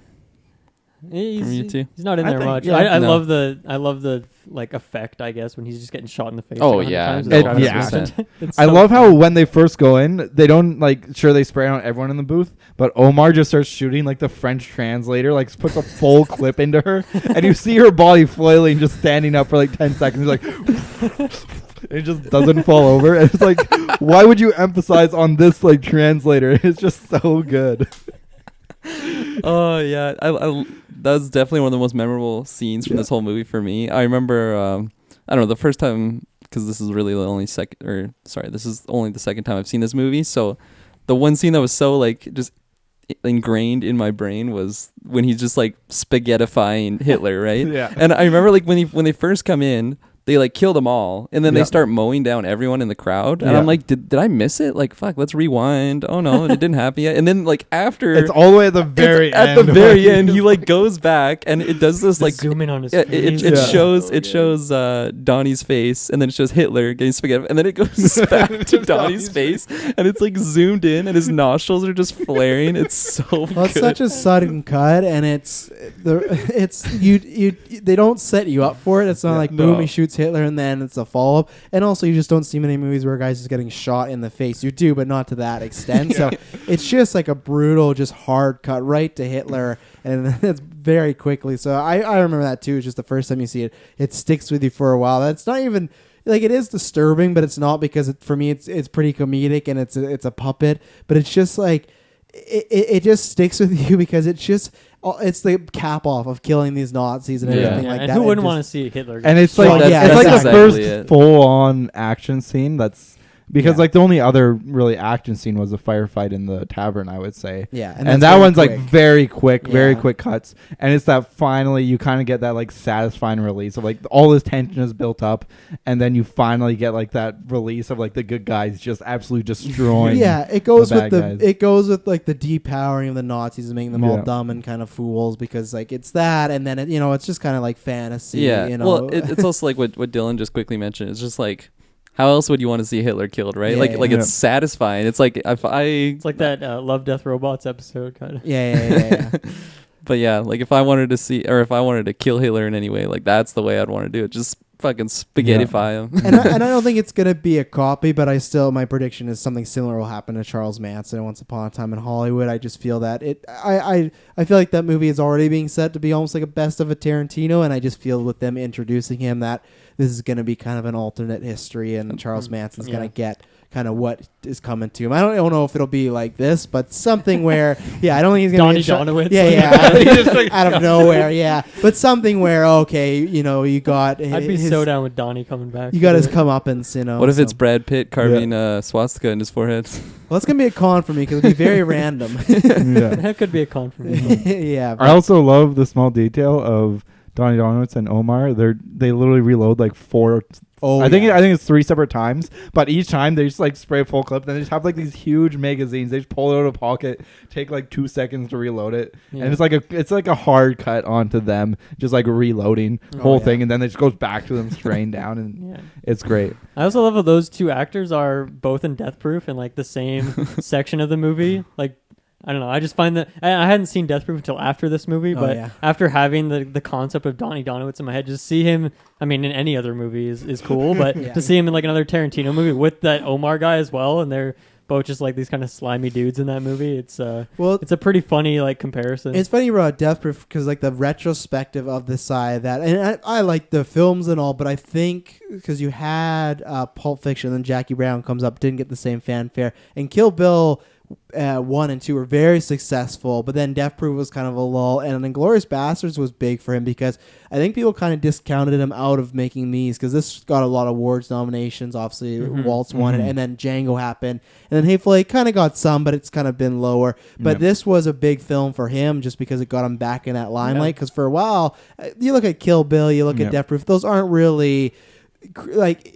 All his movies aren't really accessible to everybody, but those are really on a different genre, and those I feel are for the hardcore Tarantino fans. I feel like Death Proof, I love it like conceptually, whereas this is just like technically a really standout movie. And even the fact that Death Proof is right before this one, you watch that movie, it looks like much more dated than this movie, 100%. which is like just the fidelity of like the camera, like the power of it is so much stronger, like so much. And the fact that it's only like 2 years difference between their release is actually kind of crazy. And because this was the time where, we always joke about me on the IMDb boards, but like 2006 was like my like prime getting in the film community and whatnot. And people weren't going around saying he was a bad director. They just counted him out for this type of stuff. And then when this premiered at Cannes, people were just, it was crazy, and he got this film got a Best Picture nomination. He got a Best Director. So this was one I should mention at the beginning. Did he win the director? No, he didn't. He's only won screenplay. Okay, for which one? I think he's won it for Pulp, and I think he might have won it for Django. I'll have to double check, but he got nominated for. So with this movie, Christoph Waltz won. Yeah, he's the only one that won, but they were nominated for like 9 or 10 awards. I don't think Tarantino will ever win Best Picture, just because I think his style.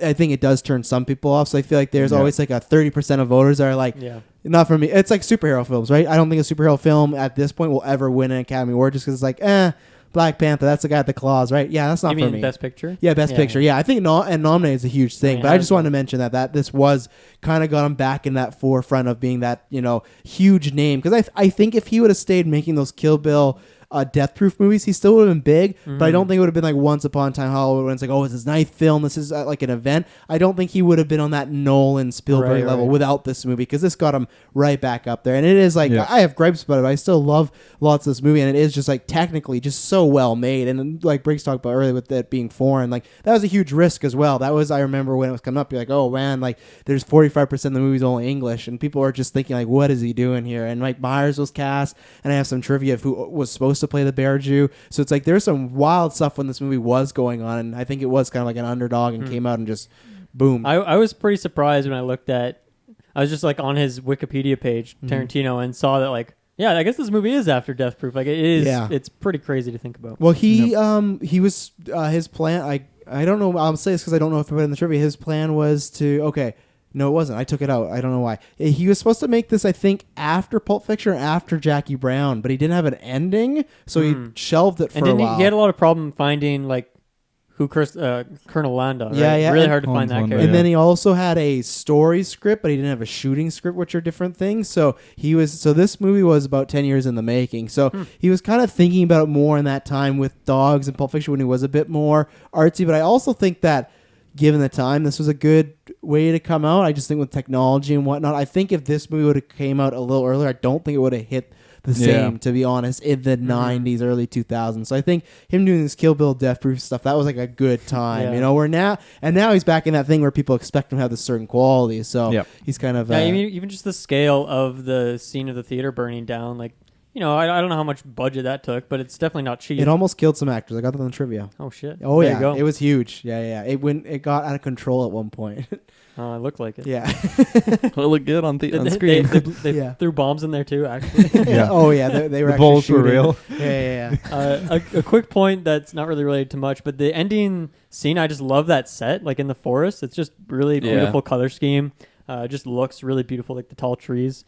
And I had some transition that I can't remember. I think it was like just the comparisons to other movies. Obviously I mentioned those two actors. And has everyone here seen Hateful Eight? Yeah. Oh yeah. No. Okay, then I'm I not started gonna, it. Oh. Started it, but I'm not going to say the other one then because Thank you. Appreciate it. I just don't, I'm going to stop there. Someone else take over. Please. I'm excited to watch that again because I've only watched it once and I like all his films, but that's one I need a rewatch on because I've seen it I think 2 or 3 times now. I have seen it twice. It's still enjoyable on the rewatch for sure. it's his most play movie because he almost made it we'll wait for that, but he almost made it play because someone leaked the script and he was like, I'm not making a movie, and then it is because I'm pretty sure. How does a script I guess. Okay. Well, he said, a little off topic, whatever. He only gave it to the actors, and that's where he said one of them must have leaked or gave it to the wrong person. There's not that many of them either. Yeah, and gave it to the wrong person. So for a while, he was not going to make it. He was really pissed about the whole situation because that script was everywhere. And his scripts actually leaked quite a bit. This one leaked. Maybe it's him. Yeah. It's not him. Is Once Upon a Time in Hollywood out? Can we read that? Not yet, script? but I'm sure we'll find it. We could do a Geek First reading of that. And to follow up, he's won an Oscar for writing Pulp Fiction and Django. Those are 2. He was nominated for writing, you said? Yeah, for writing. He was nominated for Best Director. Did he win those, or nominated? He was nominated for Bastards, Pulp Fiction, and Django. He won for Django and Pulp Fiction, and then he was nominated for directing for Bastards and Pulp Fiction. So it's kind of a weird thing. I'm surprised. It's just so weird for me for him to win writing for Django, but then not to be nominated for Best Director for that. It's kind of strange. So interesting. I got a question for the trivia guy.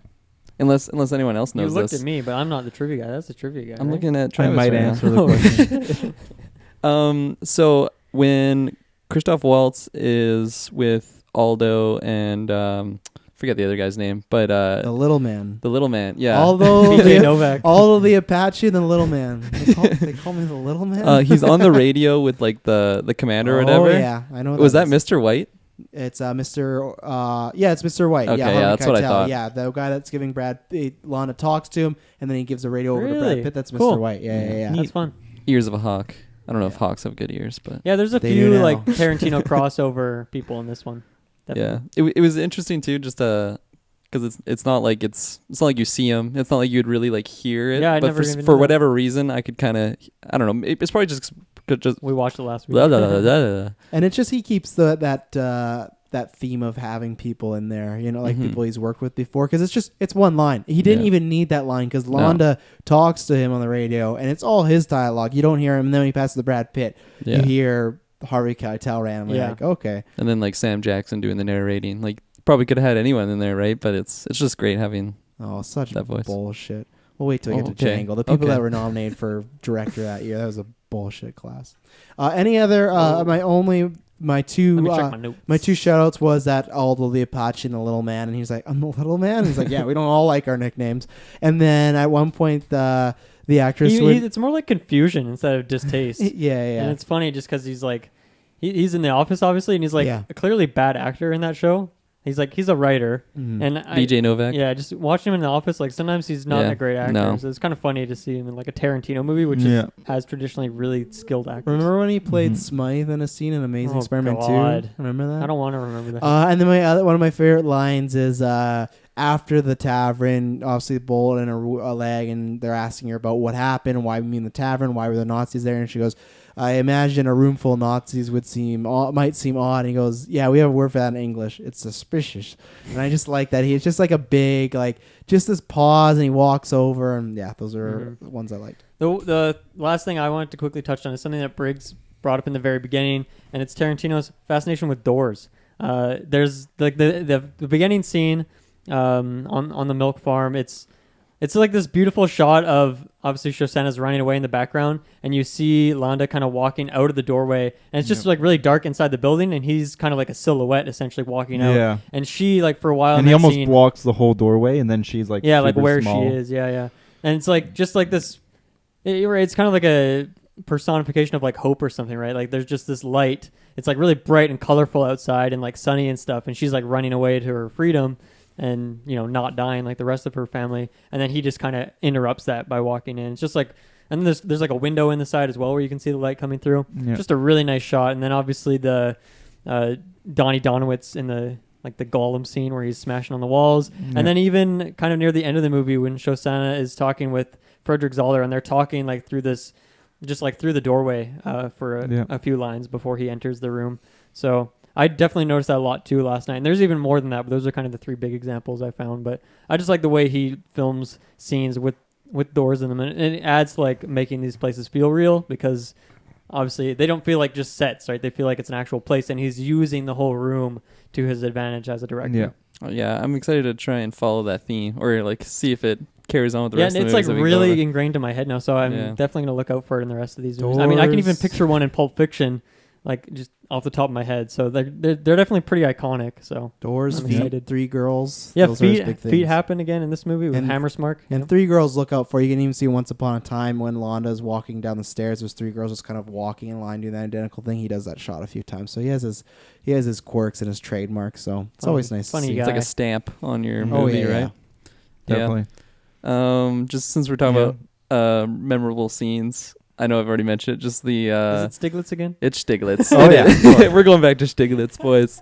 No, when Fassie's just like goes up to him, and because he's just like sharpening his knife, and it's like yeah. it's supposed to be just an easy in and out, and you can just tell like Fassbender's a little uneasy. He's like, just so you know, like there shouldn't be any issues or whatever. And he's just so like He's intense. ready. Yeah, he's just ready to That's a kill door scene everyone. too, right? isn't it? It Yeah, is. it is. Yeah. Very Good much catch. a door scene. And then we get the subtitles for the loyalty and everything like that on the knife, which I like. And loyalty and honor. yeah, and then I like the subtitle. I can't remember at one point, but at one point we get someone saying "we," and then it's just a subtitle for "we," so it doesn't give you doesn't say yes. So he does that a few times. In in there. Netflix, there's a lot of subtitles where it's like it would say "merci," which is thank you, and then the subtitles would say thank you, but then sometimes subtitles will say just "merci." Though, It's yeah, like- those were on purpose. He did that. He did that. Yeah, purposely? he Okay. on purpose made those mistakes. That's why you never That's know. hilarious. Or it's just he's just like that's his go-to to cover. Oh yeah, I made those on The purpose. barkeep can teleport. yeah. It's gonna be answered in my 10th movie when the whole universe collides. And Yeah. then the other memorable scene is just when the Italians are like speaking Italian to the guy that knows Gorlami. Italian. Gorlami. One more time. Gorlami. Like it's just so And then the third American time, accent. Just I love that. Yeah. And she is just the whole time just like we're so Oh, no. fucked. We're so Yeah. yeah. Dominic the Coco. And just Love that it. stance. You Margheriti. used that GIF today, I think, in the group chat. That's the It's first just thing that golden. comes up if you search Inglorious Basterds. Really? Searcher. At least on my phone. Yeah. Android. Yeah. Any other shout-outs or you want some I trivia? thought Briggs had Mhm. something to say there, no? No, go ahead. On the I spot. mentioned Now's this the to Dylan, time. and I just realized this on my most recent watch through. But Fassbender's cover story of being from the village at in the shadow of Piz-Paloo. There's when the first shot of Shosanna's theater. There's a big banner on her theater, and it says, and it's the movie that he's referencing of Piz-Paloo. And I didn't realize that until the first time, until I just watched it recently with Dylan, which was like my 5th or 4th watch through. So it's just really cool that like it all kind of comes connects. together. It all connects. Imagine if they got out of there and the major goes sees that movie and the whole time he's just waiting. He's like, oh, they did a shot of them and a close up on his good looking Yeah. brother. I'm waiting, and then he's damn it. Oh yeah, it's like that night is when they're like previewing the theater and they watch that movie, and the major's Yeah. just like, no. Yeah, that'd be funny. I wonder if Yeah. that's an alternate cut. Alternate cut. You we got some could trivia? do the Geek Burst alternate cut. Yeah, let's do it. We'll take the script and Well, film the pill whole for the movie. We're script. gonna lose all our money and be sued out the ass. We don't have any money. Well, anyway. we won't like release it. We'll just Oh, do okay, it for just- fun. Just for ourselves. What if we did it like non-monetized? Can we- Risky? Are we allowed to do If it? we do What if parody we call enough, it a parody? Yeah, if we parody enough, yeah. Sweet. Adam Pan solo, and we can have a claim for free right. And Yeah. Solo. He can take. Give him like a splash screen and everything. Oh yeah, he's definitely our Loud splash metal screen worthy. soundtrack. Yeah. Just like just instead of Aldo Rain, or instead of Donnie Donowitz, just have Pan Solo. Oh yeah, he's. He could do guy. it. Just the pan smashing against the. he literally did break Kirkland's hand with a baseball bat. So Literally. he's waiting. How's your hand He's doing? waiting. It's Looks fully recovered. It's never been the actually. same. Oh, okay.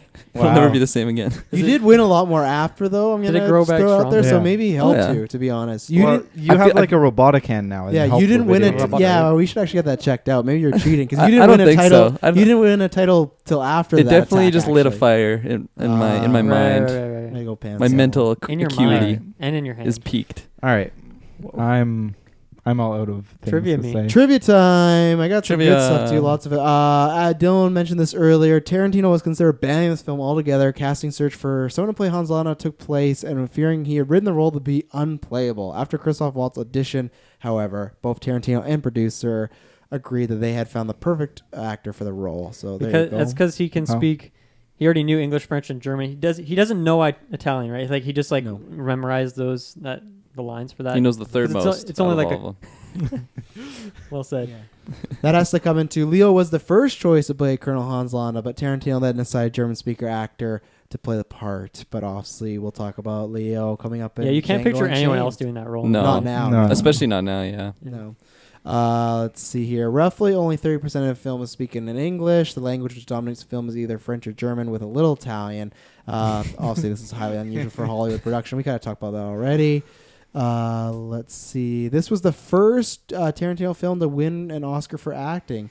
Christoph Waltz has won for this, and he's won for Django Unchained, undeservedly, in my opinion. Not Christian Bale. That's later on. What is it? Tarantino worked on the script for decades, so we talked about that. Actually, you just said 1 decade. Is it now decades? No. Well, technically, 11 years is decades. So No, that's a decade and a day. Decade and a, A decade and a $2 day. and a dollar. it's two separate decades. Okay. So. Fuck you. Over a decade. At the end of each take, actors would face the camera and say, "Hello, Sally," referencing to the iconic Sally Minky, the film's editor. Tarantino used her a lot. The practice had occurred since Tarantino's previous movies, Kill Bill, Volume 1, 2, Death Proof. Inglorious Basterds was the last film to be edited before her death the prior year after. So, yeah. The prior No. year after. Or, sorry, prior to her death the year after. Right. Yeah. That's a neat Some little time thing to travel. do for Yeah, you. editor. so kind of for 4 films in a row became, and she was big because I remember when she passed, it was a big deal of so he's gonna have to find someone. Editors very, very important to a movie. Mm-hmm. Everyone's important to a movie, but writers, editors, editor can make an actor look good or bad because they're the power. They'll have every take. And if you're and this is true Hollywood stories, if you're an asshole to this editor, they can put in your worst take. And there's so many times like, oh, that person was bad in that movie. Sometimes maybe they just pissed off the editor because, oh yeah, you know that take where you sick that day? Yeah, we're fucking using that one because screw you. So editors very important. What in did Henry Hollywood. Sometimes they Cavill edit do with entire that characters. mustache? Yeah, I don't know. Yeah, they really fucked him over there. Fassbender's performance as Archie Hillcox is layered with irony. Fassbender was born in Germany to German and Irish parents, raised in Ireland, now residing in London with fluency in German as his first language, English as his second, and mastery English accents and dialects. He plays an Englishman who goes undercover as a German who can speak German fluently but has difficult hiding his accent. So German kinda is funny. actually his first. And it's funny because I accent. was just listening to your guys' X-Men retro where you looked up like on the cast. It was Irish, what, right? It wasn't German Irish. Oh, okay. Yeah. Okay. So it's funny. I listened to that like yesterday before watching the movie. So it was like, That's I know really exactly funny. where he's from. This is extra Yeah. funny now. He's the white guy Rock, where everyone's like, "What's the Rock's nationality?" and he's a mix of bunch of He's stuff. a Heinz 57. Ironically, I don't know what that because Diane Kruger's 57 flavors. Oh, okay, cool. best known performance for English-speaking films, Quentin Tarantino thought she was an American, doubted she could master the German dialogue and accent. Upon audition, she quickly proved to him that she could speak native German. So lots of fun stuff. Way to go, Hammersmark. So she is German. Yeah. And Okay. because all the roles he had seen her in previously was all American films. So he's like, I don't I was know if gonna she could say- do the accent. I was gonna say I she's didn't natural. like her accent when she was speaking in English at one point. I Yeah. remember that was one of my knocks. There you go. Maybe I'm just a picky person.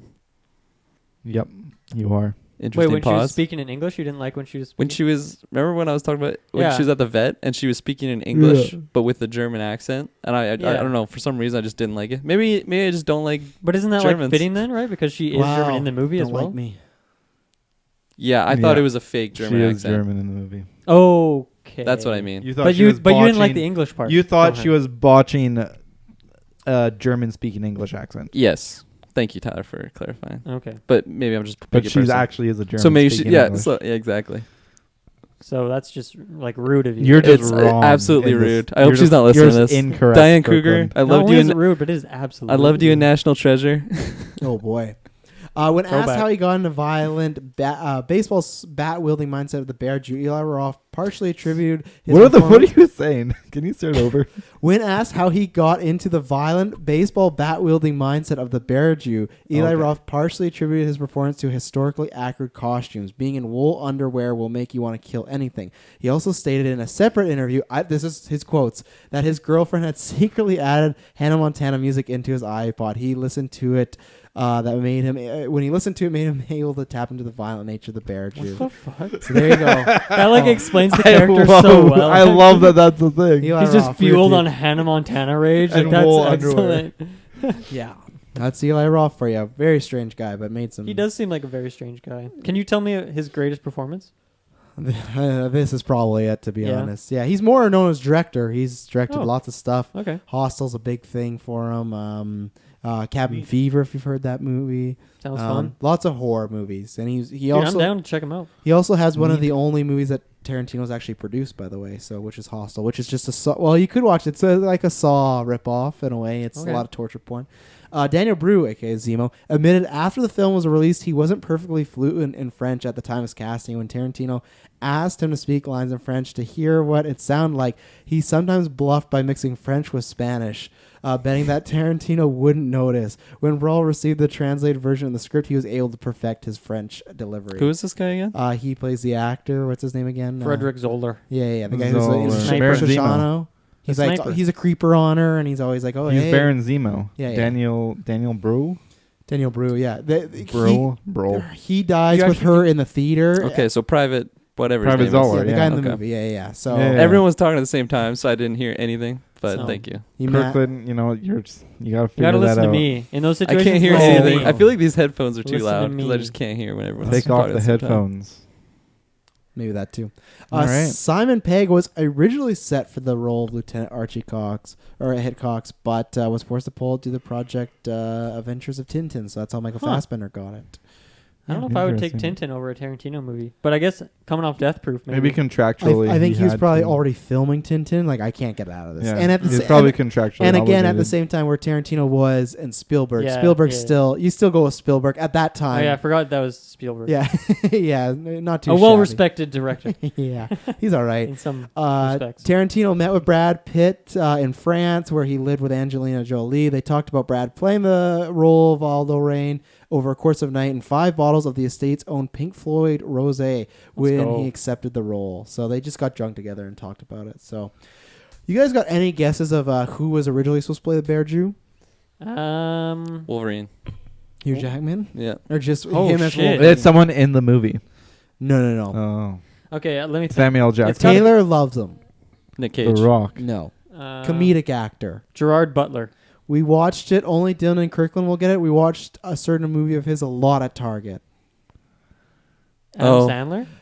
Tarantino originally approached Adam Sandler to play Sergeant Donnie Donowitz, but Oh my Sandler God. had to turn down because his schedule conflicted with the filming of Funny People, which is a very underrated, very good, Very his good last movie. great movie. But yeah, so he was supposed to play Bear Jew, but because he was filming Funny People, Wow. Wow. went to Eli Roth. Very interesting. I love Eli Roth on the role, but there is still part of me that would love to see Bear Jew. And him like yelling out that baseball stuff, that's very Adam Sandler as well Yeah. too. He So definitely could have done that, but I don't think he could have flared his nostrils like Eli Roth did when he Yeah. was spaghettifying. don't Hitler. discount Adam Sandler. He's a great He dramatic doesn't have big actor. nostrils. Given a good script, Nostrils. Adam Sandler can act. Yeah. Does it happen very often? No, because he usually writes his own script. Oh, anyway. He produces, not writes. Mike Myers had inquired about being in the film because his parents had been in the British Armed Forces, so that's why he's in there. And that was a big thing of everyone was like, "Why is Mike Myers in this movie?" He's just like, "I pushed really hard to get in that," and it meant a lot because obviously his parents were involved in the war, so that's Shout outs why. to Canada. Mr. Canadian Mike Myers. Yeah. You already shout out that Harvey Keitel thing, so that's great. I'll end on the dangerous one, and then I'll end on the. I'll do the dangerous one, then I'll end on the really weird one. Eli Roth and Omar Doom,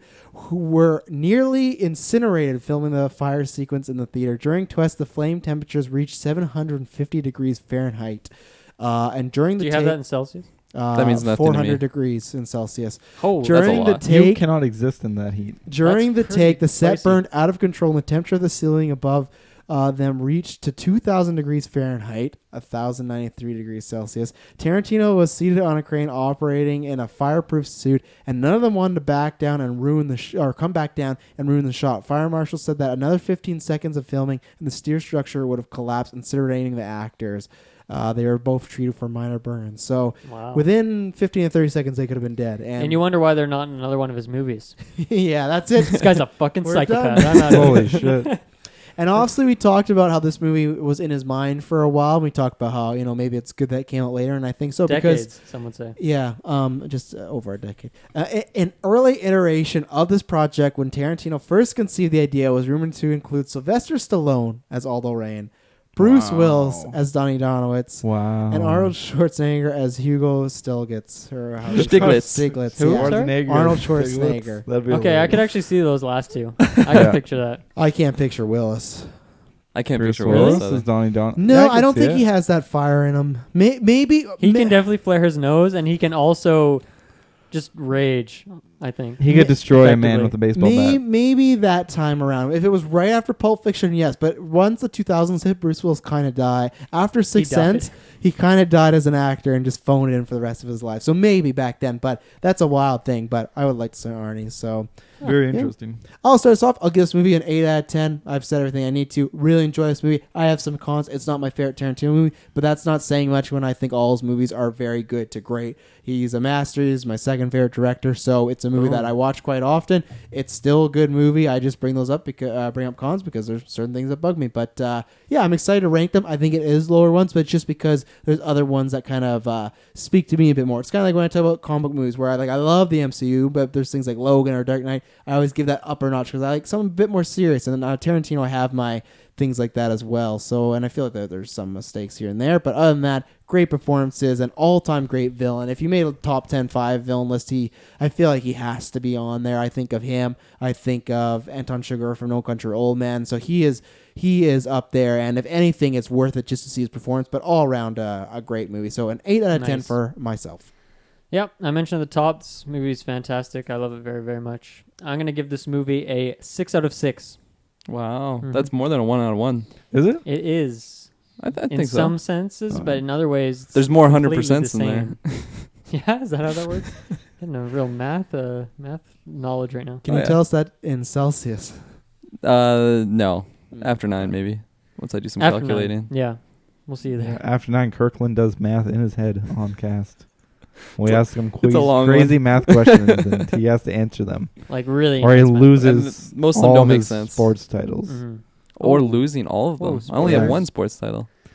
But I've There's defended it another one? twice. There's a ghost sports. I'll take it if there's Yeah. another one. This movie is it is one of my favorite movies of all time. I'll just leave it at that. Potentially the. Potentially favoritist. the favoritist movie of all time. Favoritist. This is one that I can watch over and over and over again and never get tired of it. It has so many small details and just so much great everything in it. It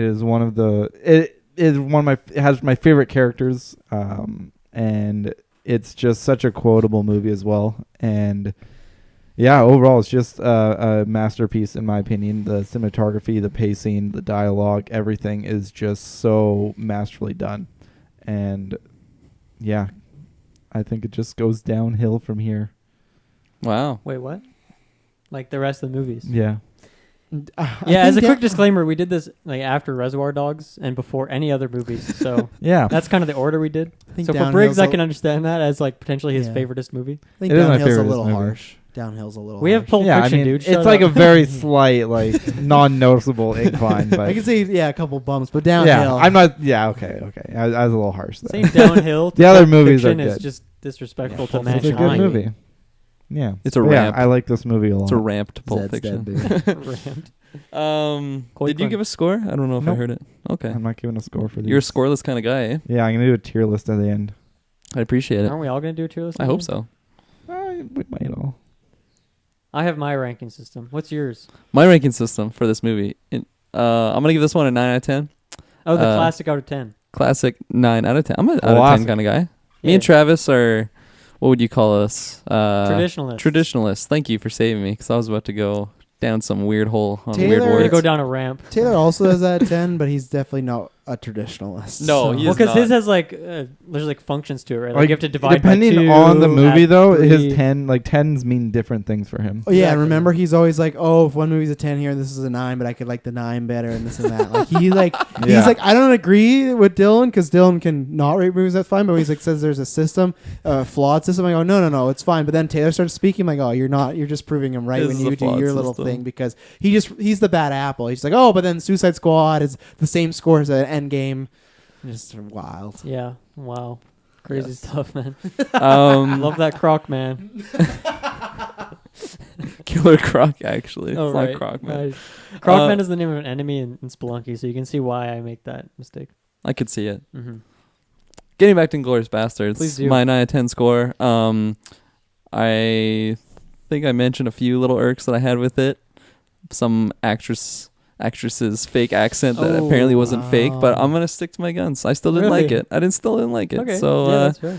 it took some I took respect that. took some points out of my scoring, but other than that, just the cinematography, like you guys said, Christoph Waltz was just a powerhouse in this one. He was I rightfully deserved that Oscar that he got for this, and Big time. all the other characters, my super eccentric Stiglitz, just love that guy. And I don't think there's an H in there. You know that, right? no, I call it Stiglitz. Okay.